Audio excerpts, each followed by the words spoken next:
नमस्कार दोस्तों, मैं गौरव शर्मा स्वागत करता हूं आप सभी का आपके अपने YouTube चैनल अध्ययन कोचिंग बोर्ड में। तो दोस्तों आज का टॉपिक है एक आर्थिकी 2020। जी हाँ, आर्थिकी से रिलेटेड मतलब एक इकोनॉमिक करंट अफेयर से रिलेटेड पूरे साल 2020 में क्या क्या घटनाएं घटी हैं उनसे रिलेटेड मैंने यहाँ सभी क्वेश्चंस लिए हैं जो आपके UPPCS या ROARO या फिर आपके UPSI के लिए काफ़ी इंपॉर्टेंट साबित हो सकते हैं। तो इसलिए हर क्वेश्चंस को बड़े ध्यान से देखें। एक भी क्वेश्चन अगर आपने स्किप किया तो समझो पेपर में वो आया तो फिर क्या होने वाला है। ठीक है, तो बढ़ते हैं क्वेश्चंस की ओर। पहला क्वेश्चन आपका आ जाता है शगुन गिफ्ट इंश्योरेंस पॉलिसी। जी हाँ, शगुन गिफ्ट इंश्योरेंस पॉलिसी। पहला क्वेश्चन तो यहाँ से बन जाता है किस बैंक ने शुरू की है। तो शगुन गिफ्ट इंश्योरेंस पॉलिसी जो की है SBI ने शुरू की है। ठीक है, अब SBI में किसके द्वारा? JIC जनरल इंश्योरेंस, JIC के द्वारा शगुन गिफ्ट एंड इंश्योरेंस पॉलिसी को लॉन्च किया गया है।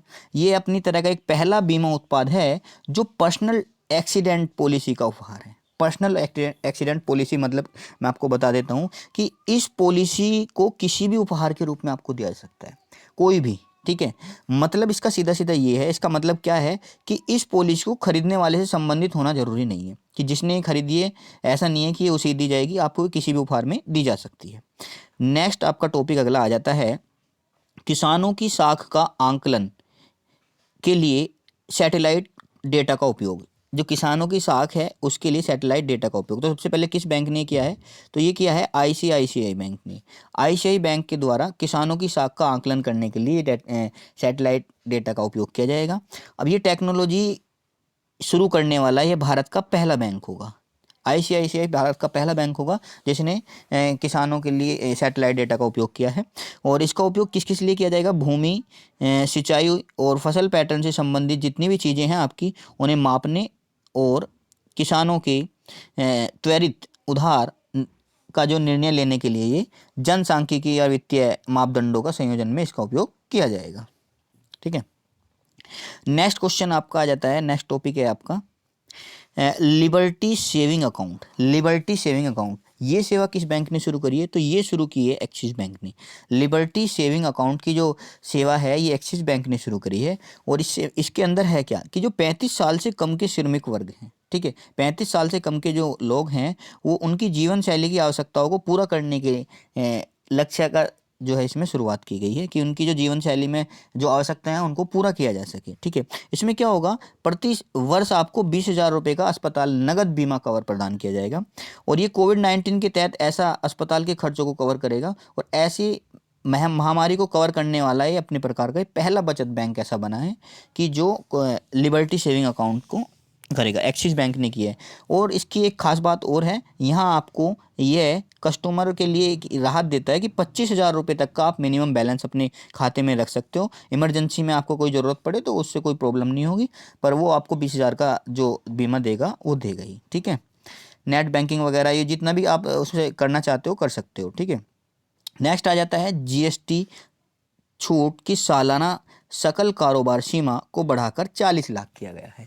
वेरी वेरी इंपॉर्टेंट क्वेश्चन है, इससे इंपॉर्टेंट कुछ नहीं हो सकता।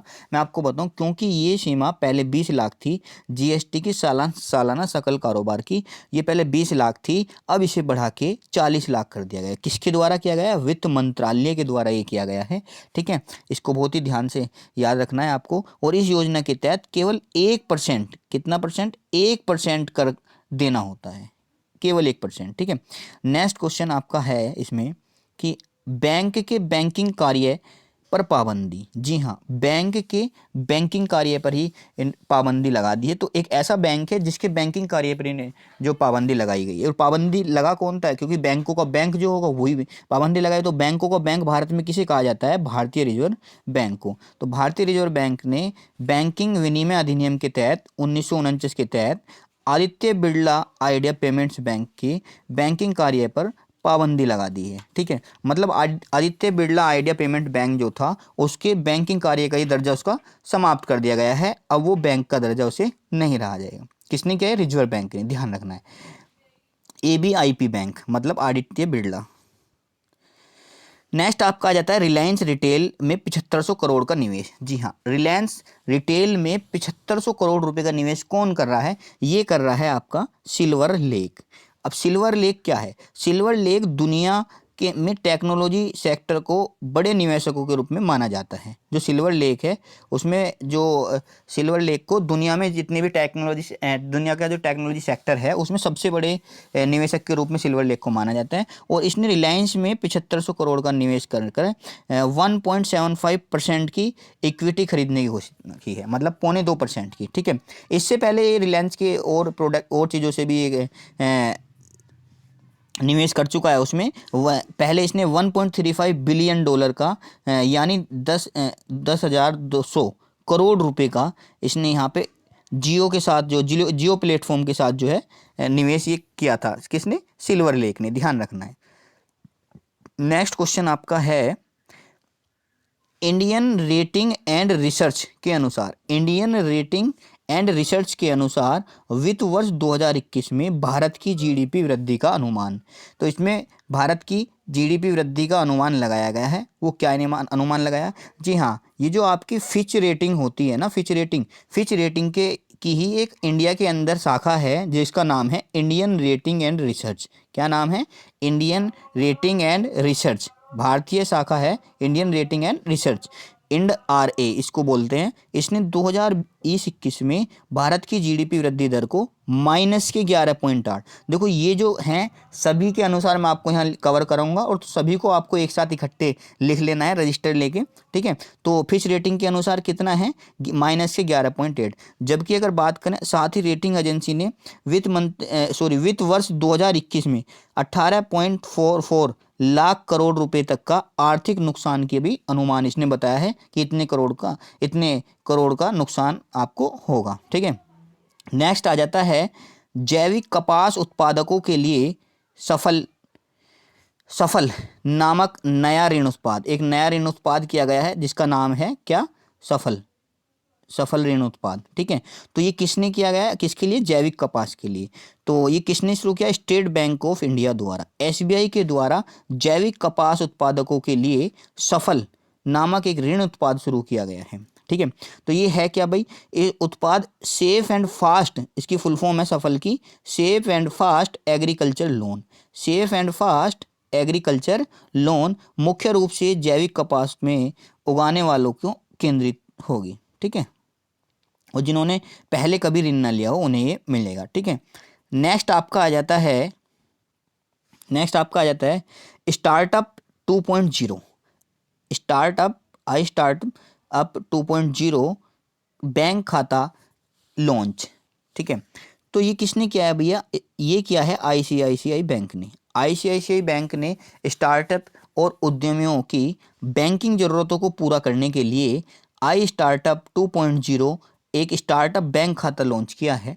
तो क्या है इसमें? यह जो है ये देश का व्यापक कार्यक्रम है। जो स्टार्टअप है इसका काम क्या होता है? जो ग्राहकों को चालू खाता सुविधा प्रदान करता है और जो स्टार्टअप के लिए किसी भी बैंक द्वारा व्यापक रेंज है।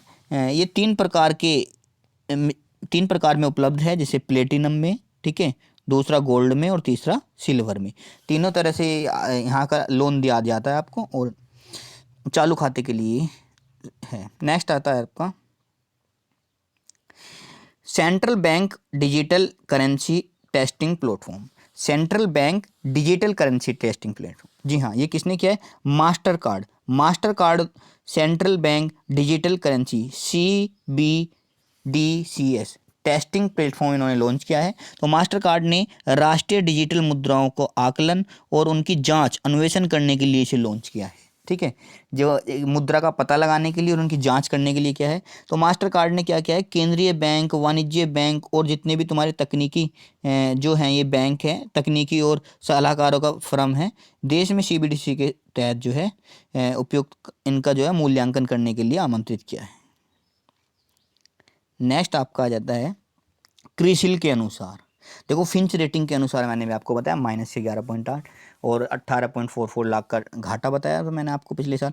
तो इसमें इसी तरह से क्रिसिल है, एक एजेंसी क्रिसिल, उसके अनुसार GDP वित्त वर्ष 2020 में कितने रहने का अनुमान है भारत की। तो 2021 में -9% रहने का अनुमान लगाया था इसने। कितने का लगाया है? 9% क्रिसिल ने। ध्यान रखना वो किसके अनुसार था? वो आपका फिंच रेटिंग इंडरे के अनुसार था, इंडियन भारत का। और ये तो क्रिसिल ने कोविड-19 महामारी की अनिश्चितता और सरकार से पर्याप्त वित्तीय सहायता की कमी आने के कारण पूरा अनुमान जो लगाया था वो 5% का लगाया था, पर उसे जो है संशोधित करके माइनस के 9 कर दिया। पहले कोविड-19 से दिक्कत को ना देखते हुए इन्होंने ये लगाया था, पर उससे थोड़ा दिक्कतें आई हैं तो इसलिए इन्होंने घटा के चेंज कर दिया है। ठीक है, नेक्स्ट क्वेश्चन आपका आ जाता है केयर रेटिंग। दो एजेंसियां मैं आपको बता चुका हूँ, इसलिए तीसरी एजेंसी अब ये केयर रेटिंग। इसने भी भारत की जीडीपी जो है इसके बारे में अनुमान लगाया है। तो क्या अनुमान लगाया है 2020-21 में? इसने लगाया है कि भारत की जीडीपी जो है 8 से 8.2% रहने का इसने अनुमान लगाया है। ये पॉजिटिव में बता रहे हैं, अभी तक नेगेटिव की बात चल रही थी। पहले ये अनुमान इन्होंने माइनस के 6.4 से अधिक लगाया था, पर अब जो है ये चेंज करके 8 से 8.2 इन्होंने कर दिया है। तो केयर रेटिंग का मुख्यालय जो है ये कहाँ है भाई? ये मुंबई महाराष्ट्र में है, और इसकी स्थापना जो है 1993 में हुई थी। कहाँ हुई थी? इसके प्रबंध और मुख्य कार्यकारी अधिकारी जो हैं वो अजय महाजन हैं। नेक्स्ट क्वेश्चन आपका देख लेते हैं। S&P ग्लोबल रेटिंग के अनुसार वित्तीय वर्ष 2021 में भारत की जीडीपी का कितना अनुमान? S&P के अनुसार। अब S&P की बात करते हैं। केयर की भी देख ली, क्रिसिल की देख ली हमने, और तुम्हारी S&P की अब देखेंगे, और फिंच रेटिंग के भी हमने देख लिया है। तो इसके अनुसार जो भारत की वित्तीय वर्ष 21 की जो भारत जीडीपी है वो कितनी है? माइनस के 9% रहने का अनुमान है। ठीक है, और ये पहले जो है -5% से 9% में परिवर्तित की है। ठीक है, -5 से -9 में, पहले ये -5 बताई थी और अभी -9 बताई है S&P ने। ठीक है, इसी की तरह आगे चलते हैं। नेक्स्ट आपका आ जाता है कॉन्टैक्टलेस पेमेंट। कॉन्टैक्टलेस पेमेंट घड़ी टाइटन पे, ये किसने शुरू किया है? कॉन्टैक्टलेस पेमेंट घड़ी, कॉन्टैक्ट नहीं है ना और पेमेंट हो जाएगा, तो ये टाइटन पे ने शुरू की है। टाइटन पे योजना शुरू करी है किसने? टाइटन कंपनी ने। टाइटन कंपनी ने किसके साथ मिलकर की है? स्टेट बैंक ऑफ इंडिया के साथ ये मिलकर पहली कॉन्टैक्टलेस पेमेंट घड़ी टाइटन पे को लॉन्च किया है। क्या नाम है? टाइटन पे को लॉन्च किया है, जो कॉन्टैक्टलेस है। ठीक है, तो एसबीआई खाता धारकों का भुगतान करने के लिए टाइटन पे घड़ी को संपर्क रहित भुगतान पीओएस मशीनों पर टैप करके कर सकते हैं। जितने भी आपकी पीओएस मशीन है उन पर टैप करके आप कर सकते हो, और ये योनो एसबीआई द्वारा संचालित है। ठीक है, योनो ऐप आपको पता ही है क्या एसबीआई की एक ऐप है। इस टेक्नोलॉजी के द्वारा आरबीआई जो के दिशा निर्देशों के तहत 2000 बिना पिन डाले 2000 रुपये तक का भुगतान आप कर सकते हो बिना पिन डाले। ठीक है, इस घड़ी के द्वारा टाइटन पे। नेक्स्ट आपका आ जाता है बिना ओटीपी पिन के एटीएम से 10,000 रुपये से अधिक। वेरी इंपॉर्टेंट क्वेश्चन है, लिख के ले लो, बहुत ही ज़्यादा इंपॉर्टेंट है। 10,000 से अधिक की राशि नहीं निकाली जा सकती। किस बैंक ने ये शुरू किया है? तो ये क्या है? एसबीआई ने, स्टेट बैंक ऑफ इंडिया ने। खाते से अगर आपके 10,000 रुपये से अधिक अगर आप निकाल रहे हो वहाँ से राशि, तो वो बिना ओटीपी के आप उससे नहीं निकाल सकते। और यह व्यवस्था 18 सितंबर 2020 से लागू की गई है। मतलब 10,000 रुपये से अधिक अगर आप अपने एटीएम से निकाल रहे हो तो आपके मोबाइल नंबर जो उसमें आपने डाल रखा है उस पर एक ओटीपी आएगा। जब तक आप वो ओटीपी उसमें नहीं डालोगे मशीन में, तब तक आप पैसे वहाँ से नहीं निकाल सकते हैं। नेक्स्ट क्वेश्चन आपका आ जाता है आई लीड 2.0। आई लीड 2.0 इंस्पायरिंग लीड सिस्टम संस्करण 2.0 लॉन्च किया गया है। ये किस बैंक ने किया है भाई? ये कैनरा बैंक के द्वारा किया गया था। आई लीड 2.0 इंस्पायरिंग लीड सिस्टम संस्करण लॉन्च किया गया है। अब इस प्रणाली में क्या है भाई? कहीं भी कभी भी की तर्ज पर अपनी सेवाओं का प्रदान करने के लिए शुरू की गई है। मतलब ये प्रणाली जो है ग्राहकों को लुभाने के लिए, कि मतलब आप कहीं भी कैसे भी अपना जो है बैंक इसका चीज़ों का फ़ायदा उठा सकते हैं। जैसे कि लीड प्रबंधन प्रणाली थी LMS, उसके माध्यम से ग्राहक इंटरनेट बैंकिंग, ग्राहक क्या कर सकते हैं? इंटरनेट बैंकिंग, मोबाइल और तुम्हारा कॉल सेंटर, एसएमएस, ये सब चीज़ें, मिस कॉल, ठीक है, और इस जैसे सरल तरीकों के माध्यम से प्रदान की गई सेवाओं में पूछताछ आप कर सकते हो इजीली तरीके से। ठीक है, नेक्स्ट आ जाता है आपका वीडियो केवाईसी। वीडियो केवाईसी की सुरक्षा। अब केवाईसी तो आप जानते हो, नो योर कस्टमर, जिसकी फुल फॉर्म होती है नो योर कस्टमर। ठीक है, ये किस बैंक ने शुरू की है? एचडीएफसी बैंक ने। एचडीएफसी बैंक के द्वारा वीडियो केवाईसी की सुविधा। देखो केवाईसी पहले करानी पड़ती थी वहाँ पे आसपास में जो जाके, ठीक है, तो ये जो है इसने HDFC बैंक ने वीडियो के द्वारा KYC लॉन्च किए हैं और यह सुविधा एक सकुशल और सुरक्षित माहौल में खाता खोलने की प्रक्रिया के दौरान संभावित ग्राहक की पहचान, ये सब जो है कोविड-19 की वजह से हो रहा है डिजिटली, ठीक है, ये तो आपको पता ही है। तो RBI के दिशा निर्देशों के तहत जो है ये जो है वीडियो KYC को पूरा करने की KYC के बराबर है। जो वीडियो KYC होती है वो बिल्कुल KYC के बराबर है, RBI ने ये बता दिया है। और ग्राहकों को इसके बाद भी वित्तीय बैंकिंग उत्पादों के लिए योग्य हो जाएंगे। इसके बाद कहीं कोई भी KYC कराने की ज़रूरत नहीं है, ठीक है, वीडियो KYC आपका काम करेगी। नेक्स्ट आपका आ जाता है टोकन आधारित कार्ड आधारित भुगतान। टोकन आधारित कार्ड आधारित भुगतान जो ये किसने किया है भाई? ये क्या है भैया? गूगल पे ने। किसने किया है? गूगल पे ने। और कौन से कार्ड पे? Visa card. आपको पता ही है अमेरिकन कंपनी है, गूगल है और वहीं कई वीज़ा है। तो वीज़ा कार्ड के साथ टोकन आधारित कार्ड आधारित भुगतान को शुरू किया गया है, ठीक है। तो टोकनाइजेशन के जरिए गूगल पे एंड्रॉयड उपयोगकर्ता अपने डेबिट या क्रेडिट कार्ड का इस्तेमाल अपने कार्ड को प्रत्यक्ष रूप से स्वैप करे बिना कर सकेंगे। मतलब डायरेक्टली आपको वहाँ स्वैप कराने की ज़रूरत नहीं है, आप टोकनाइजेशन कराइए और उसी से आप जो है गूगल पे के द्वारा, किसकी सहायता के द्वारा? गूगल पे के द्वारा आप इसे डायरेक्टली कर सकते हैं। इसके तहत जो है कार्ड से जुड़े मोबाइल नंबर में भेजे गए सुरक्षित डिजिटल टोकन के जरिए जो ऐप आपकी गूगल पे बनी हुई है उससे आप इसे कर सकते हैं। नेक्स्ट आपका आ जाता है राज्य प्रतिक्रिया कोष का उपयोग करने की सीमा को 35% बढ़ाया। जी हाँ, राज्य प्रतिक्रिया कोष जो है उसका उपयोग करने की जो सीमा है वो 35% से बढ़ा दी गई है, ठीक है। पहले वो 35% थी, अब कितनी कर दी गई है? वो 50% कर दी गई है। कोविड विशिष्ट बुनियादी ढांचे की राज्य की प्रतिक्रिया कोष जो है उपयोग करने की जो उसकी सीमा पहले 35% थी, अब उसकी कीमत 50% कर दी गई है। इसका उद्देश्य राज्य में वायरस से लड़ने के लिए सहायता प्रदान करना है। जो आपका पैसा है वो सरकार जो इससे लेगी, तो वो कोविड-19 से जो वायरस से होने वाली जो चीज़ें डिसीज़ होती है, इस डिसीज़ से जितनी भी चीज़ें नष्ट वगैरह हो रही हैं, ठीक है, तो उन चीज़ों में फ़ायदा करेंगे। नेक्स्ट आपका आ जाता है struct financial messaging system SFMS पर डॉक्यूमेंट एम्बेडिंग सुविधा। SMF जो है इस पर इन्होंने डॉक्यूमेंट एम्बेडिंग सुविधा को के जरिए जो है इन्होंने ये सेवा शुरू करी है। तो ये किसने करी है? IDBI बैंक ने। किस बैंक ने करी है? सबसे पहले IDBI बैंक ने, ठीक है। ये ऐसा पहला बैंक ऐसा बन गया है जिसने ये सेवा शुरू करी है। तो इस सुविधा को भारतीय प्रौद्योगिकी एवं संबंध सेवा IFTS की मतलब SFMS structured financial messaging system मंच को लागू किया गया है। अब IDBI जो है इंटेक्स द्वारा विकसित मिडलवेयर एप्लीकेशन, कौन सा है मिडलवेयर एप्लीकेशन जिसके द्वारा ये होगा? I@connect SMF कह दो या CSFMS कह दो, इसके माध्यम से इसका संचालन करेगा। अब इसमें है क्या आगे? डॉक्यूमेंट एम्बेडिंग होता क्या है कि भाई ये इसकी नई सुविधा बैंकों को लेकर बैंकों को लेटर ऑफ क्रेडिट जैसे LC, बैंक गारंटी BG संदेशों के साथ MB दस्तावेज को 1 MB साइज तक ट्रांसमिटिंग करने की क्षमता इसमें दी गई है, ठीक है। तो इस सुविधा के माध्यम से डिजिटल रूप से हस्ताक्षरित दस्तावेजों का जो प्रसारण है वो होगा, जो डिजिटल हस्ताक्षर हुए हुए रहेंगे, ठीक है, कि इसकी विश्वसनीयता जो है उसको सुरक्षित किया गया है, ठीक है। डिजिटल हस्ताक्षर को ये कौन देता है? ये तो आपको पता ही है। उसके बाद आ जाता है IT एक्ट 2000 के तहत जो है डिजिटल हस्ताक्षर आप करा सकते हैं, ठीक है।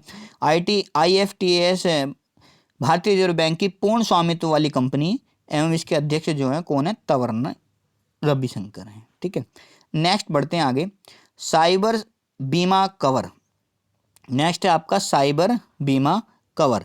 साइबर बीमा कवर क्या है? ये किसने किया है भाई? ये क्या है? Bajaj Allianz general insurance. Bajaj Allianz general insurance ने ये किया है ऑनलाइन। इसमें क्या है भाई? ऑनलाइन वित्तीय धोखाधड़ी जो होती है उसे बचने के लिए फ्लिपकार्ट के साथ मिलकर, किसके साथ किया है?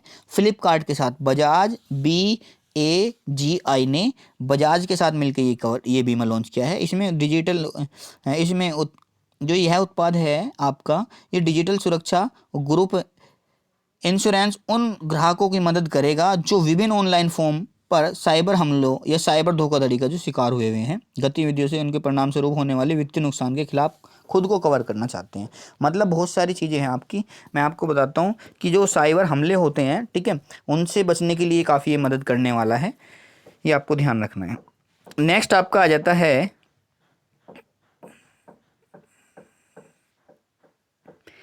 विश्व बैंक द्वारा चालू वित्तीय वर्ष 2021 में भारत की जीडीपी।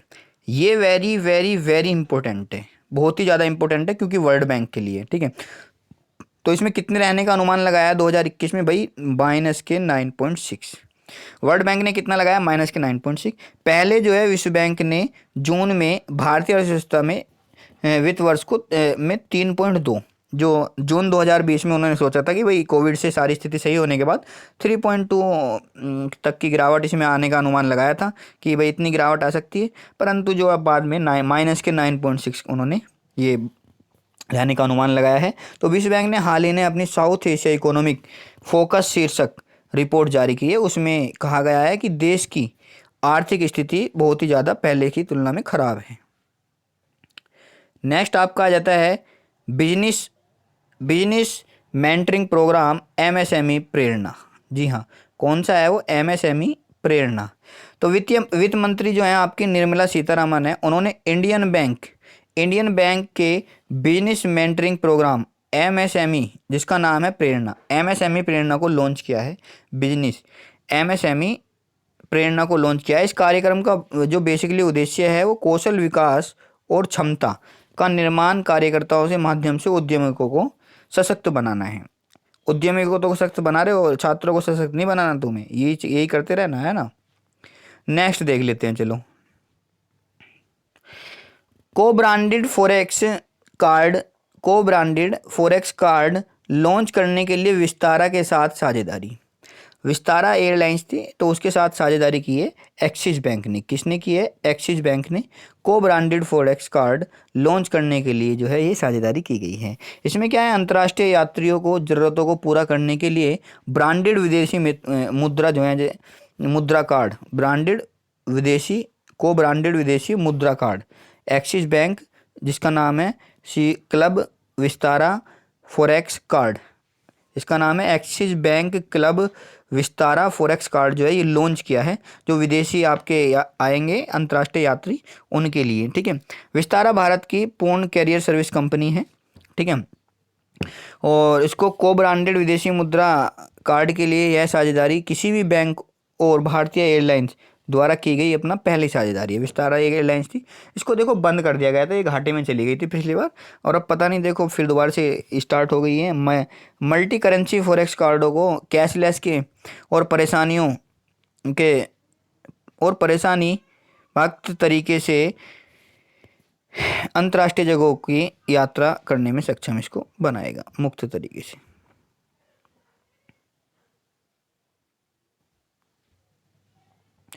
नेक्स्ट आपका आ जाता है आईएमएफ द्वारा 2020 की भारतीय अर्थव्यवस्था। आईएमएफ ने क्या बताया अभी? 2020 की सब भारत की अर्थव्यवस्था के पीछे बढ़ रहे हैं, ठीक है। तो उन्होंने बताया कि भैया भारत की जो जीडीपी है ना वो 10.3% घटने का अनुमान है। कोरोना वायरस से जो है इतनी प्रभावित हो चुकी है, इतना इसमें गिरावट आ चुकी है कि भैया इसके अनुसार 2021 में भारत की जो संभवतः जीडीपी है ना वो 8.8% की बढ़त की दर्ज की जाएगी आईएमएफ के अनुसार। पहले 10.3 घटने का अनुमान लगाया था, ठीक है, और अब 8.8% बढ़ने की बात कर रहे हैं। आईएमएफ ने अपनी विश्व आर्थिक परिषद द्वारा ताज़ा रिपोर्ट में अनुमान में व्यक्त किए हैं। इस रिपोर्ट में आईएमएफ ने और विश्व बैंक की सालाना बैठकों को पहले जारी की जाती है, ठीक है।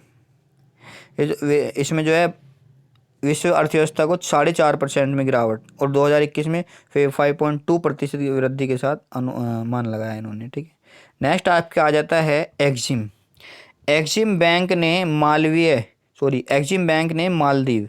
मालदीव के लिए 400 मिलियन के सॉफ्ट लोन का विस्तार किया है, सॉफ्ट लोन का, ठीक है। तो एक्सिम बैंक ने क्या है भैया याद रखना है, मालदीव के लिए क्या है? $400 मिलियन का। ये 3 चीज़ आपने याद रखनी है, ठीक है। तो इस सॉफ्ट लोन का उपयोग जो है Maldives greater Male connectivity project GMCP के वित्तीय पोषण के लिए करेगा, जो राष्ट्र में एकल जो द्वीप राष्ट्र में एकल सबसे बड़ी कनेक्टिविटी और बुनियादी ढांचा परियोजना है। लाइन ऑफ क्रेडिट जो है आपकी एलओसी या सॉफ्ट लोन, एलओसी या सॉफ्ट लोन ये होते क्या हैं, ये रियायती ऋण होते हैं, ठीक है, जो सस्ते दरों पर दिए जाते हैं। एक रियायती ऋण होते हैं ये जो सस्ती दरों पर ये दिए जाते हैं, ठीक है। नेक्स्ट आपका आ जाता है डिजिटल प्लेटफॉर्म पर डिजिटल गोल्ड योजना। डिजिटल प्लेटफॉर्म पर डिजिटल गोल्ड योजना, ठीक है।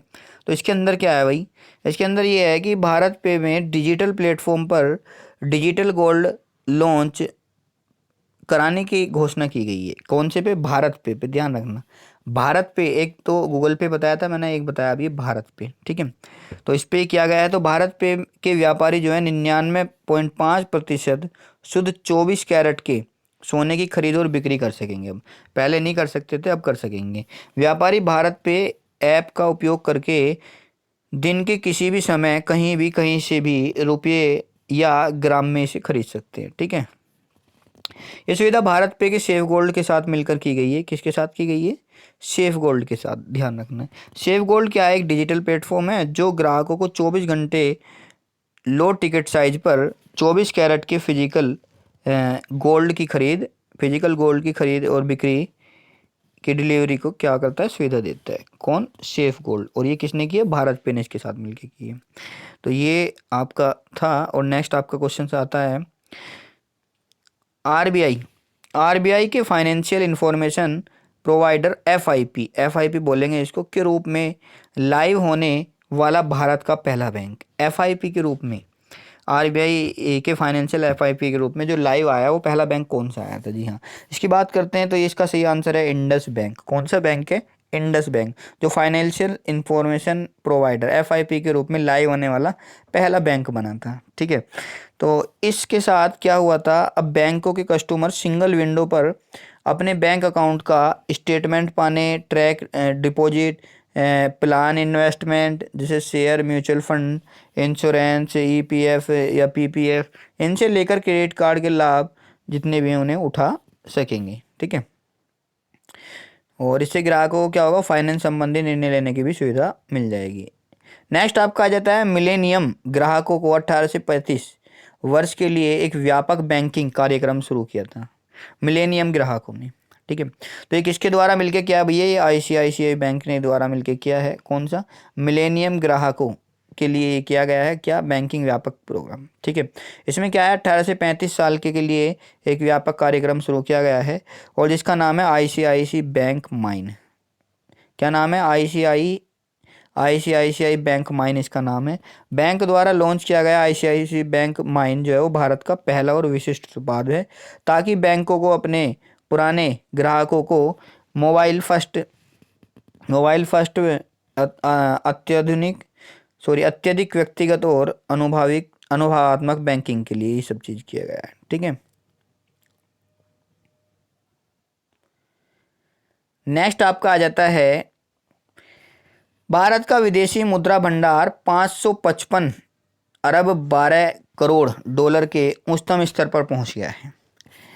तो कैसे पहुंच गया है कि भारत का जो विदेशी मुद्रा भंडार है वो 16 अक्टूबर को समाप्त हुआ। जो सप्ताह था 2020 की मैं बात कर रहा हूँ, उस टाइम पे 3 अरब 61 करोड़ 50 लाख डॉलर की बढ़ोतरी पाई गई थी, ठीक है।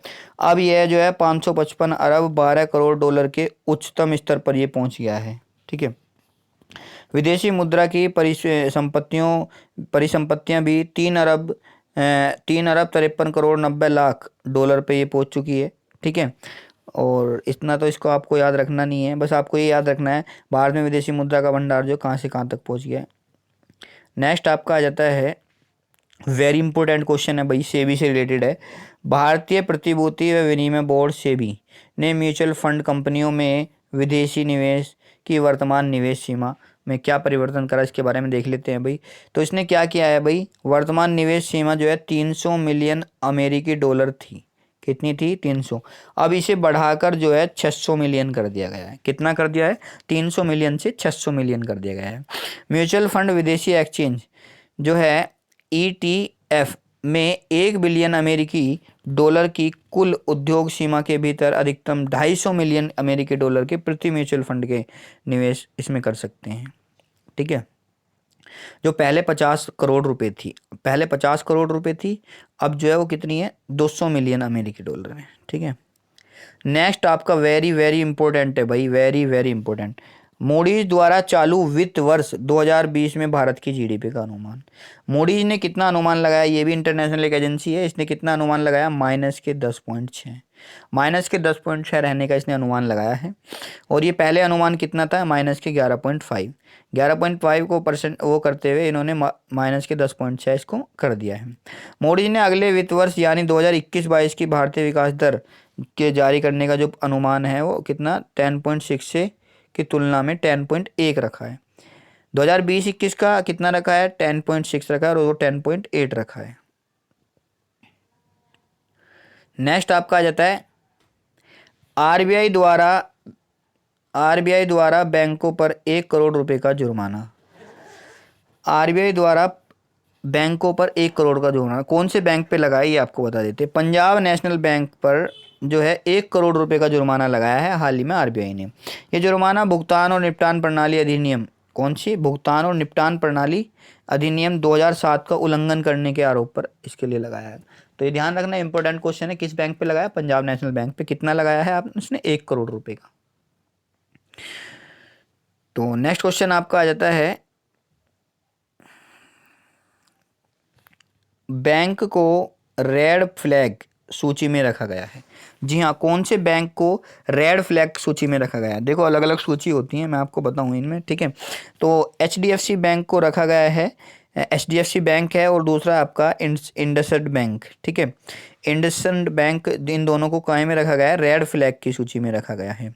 अब ये क्या है, जो विदेशी पोर्टफोलियो जो निवेशक होते हैं एफपीआई की लिमिट की निगरानी करने वाली एक प्रणाली है। तो ये जो रेड फ्लैग है, ये जो विदेशी पोर्टफोलियो निवेशक होते हैं एफपीआई की लिमिट की निगरानी करते हैं, तो ये कौन कौन से, एचडीएफसी बैंक और इंडस बैंक को रखा गया। किसी सूचीबद्ध कंपनी को इस सूची में तब डाला जाता है, देखो हम बताएं तो कब डाला जाता है, जब उसके पास विदेशी निवेश उपलब्ध विरासत अनुमेय सीमा 3% से कम हो जाती है। तो मतलब इनके पास जो विदेशी जो निवेश की अनुमेय सीमा है वो 3% से कम हो गई, इसलिए इनको रेड फ्लैग में डाल दिया गया है। ठीक है, एफपीआई, एचडीएफसी बैंक और इंडसइंड बैंक दोनों में 74% तक निवेश कर सकते हैं। कितने परसेंट तक, 74% तक कर सकते हैं, क्योंकि एचडीएफसी बैंक के मामले में मौजूदा एफपीआई की हिस्सेदारी 71.3% है, जबकि इंडसइंड में कितना है, 73.1% है। वहाँ 71.3 है, वहाँ 73.1 है, बस थोड़ा सा चेंज है। ठीक है, इन दोनों के अलावा नोवार्टिस इंडिया और प्रोडक्ट्स ऑफ गैम्बल हाइजीन और हेल्थ केयर रेड फ्लैग की सूची में शामिल अन्य कंपनियां हैं। हालांकि जो हाल ही में आए हैं यही ज़्यादा इंपॉर्टेंट है, ध्यान रखना आपको, कौन कौन से, एचडीएफसी बैंक और इंडसइंड बैंक को रेड फ्लैग की सूची में रखा गया है। नेक्स्ट क्वेश्चन है आपका बार्कलेज के अनुमान के अनुसार वित्तीय वर्ष 2021-22 में भारत की जो जीडीपी है वो कितने रहने का अनुमान है। तो उसका जो अनुमान है वो है आपका -6.4। कितना अनुमान है, -6.4 रहने का अनुमान लगाया गया है। ये आपको विशेष ध्यान रखना है। ठीक है, तो बार्कलेज द्वारा पूर्व अनुमान कितना था भाई, पहले तो -6 था और बाद में संशोधित करके -6.4 कर दिया गया है। बार्कलेज द्वारा 2021-22 में वृद्धि के लिए जारी पूर्व अनुमान पहले 7% से बढ़ाकर 8% कर दिया है। जो पहले जो 2021 में वृद्धि हुई थी उसके लिए जो बढ़ा के इन्होंने 7% से 8% कर दिया। तो दोस्तों आज की वीडियो ये कंप्लीट हुई। अगर आपको हमारी ये वीडियो अच्छी लगी है तो प्लीज़ लाइक करें, शेयर करें, कमेंट में कोई भी प्रॉब्लम हो तो हमें बताएं। और मैं आपसे पहले ही बता रहा हूँ यहाँ से क्वेश्चन फंसने ही वाला है, बिल्कुल भी इसको स्किप ना करें। ठीक है, बहुत ही महत्वपूर्ण वीडियो है ये आपके लिए। चैनल सब्सक्राइब करना बिल्कुल ना भूलें ताकि हम आपको आने वाली वीडियो सबसे पहले प्रोवाइड कर सकें। धन्यवाद।